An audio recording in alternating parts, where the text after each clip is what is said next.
আল্লাহ রাব্বুল আলামিন তোমার জন্য জান্নাত রেখেছেন।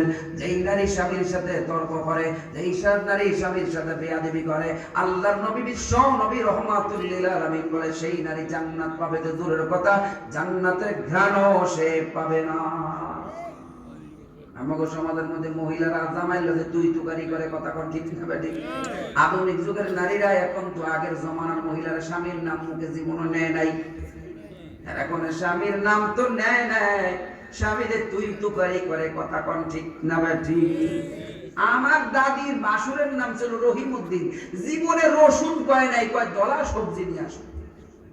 মাদ্রাসা থেকে গেলে এই মৌলবি দলা সবজি, আমাকে দলা সবজি এটা চিনি না, তোমার আসল নাম কও। কি সিসি বাসুরের নাম আমার কেমনে নেয়? বাসুরের নাম হলো রহিমউদ্দিন, আর রসুন আর রহিমউদ্দিনের মধ্যে একটু মুসাফা আছে, খালি এটার মধ্যে র আছে, এটার মধ্যে র আছে। জীবনও কোনোদিন স্বামীর বাসুরের নাম নেয় নাই, স্বামীর নাম নেব তো দূরের কথা, কথা কর ঠিক না। আর এখনকার মহিলারা জামার লেগে একটু বনাবনি না হলে খাইলাম না তোর বাপ পাকিজা গার্মেন্টস করা, কথা ঠিক আছে না নয়? এ মায়ের নবীর উম্মতেরা,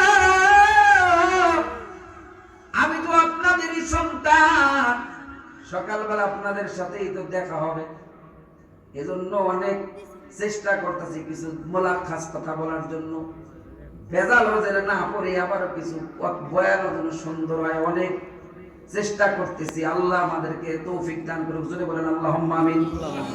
স্বামী আর স্ত্রীর জীবন কোনোদিন সমান অধিকার হবে না, কারণ আল্লাহ মহিলাদেরকে বানাইছে এক সিস্টেমে, পুরুষ জাতির বানাইছে অন্য সিস্টেমে, কথা কোন ঠিক না বেঠিক?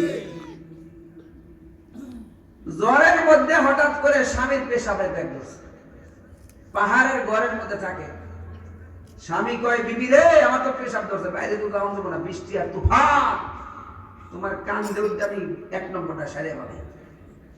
ঠিক আছে, কান্দে উঠতে স্বামী সুন্দর করে পেশাব করছে।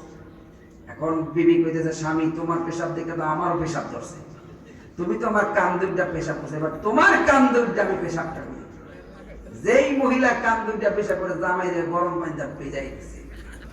এখন স্বামী আর স্ত্রী জীবনে কোনদিন সমান হইতে পারবো? আল্লাহ বানাইছে দুইজনকে দুই ভাবে, কথা কয় ঠিক না বেঠিক?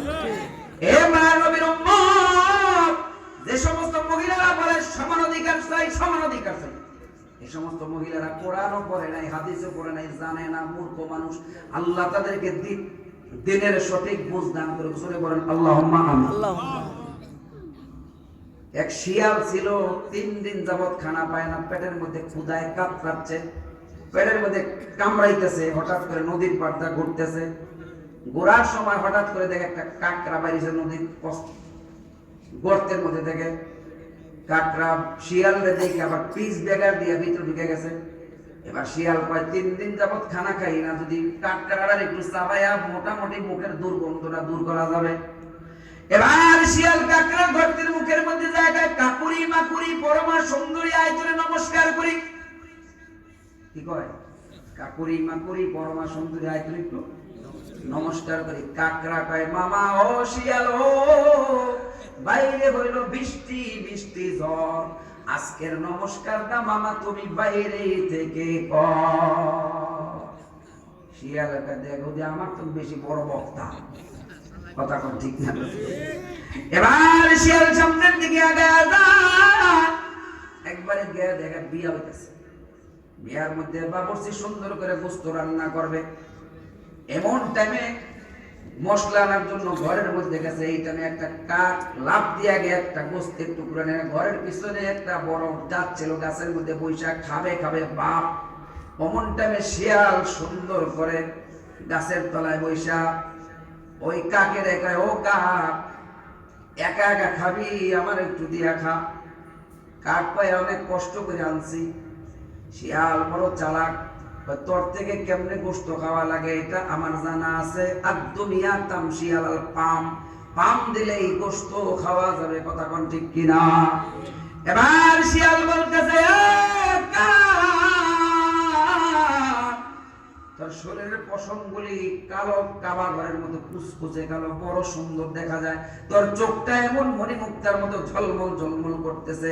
আমি আগামী বছর যখন পশু সম্মেলন হবে, তোর নাম প্রস্তাব করব, তুমি হইবা আগামী বছর জাতীয় পাখি।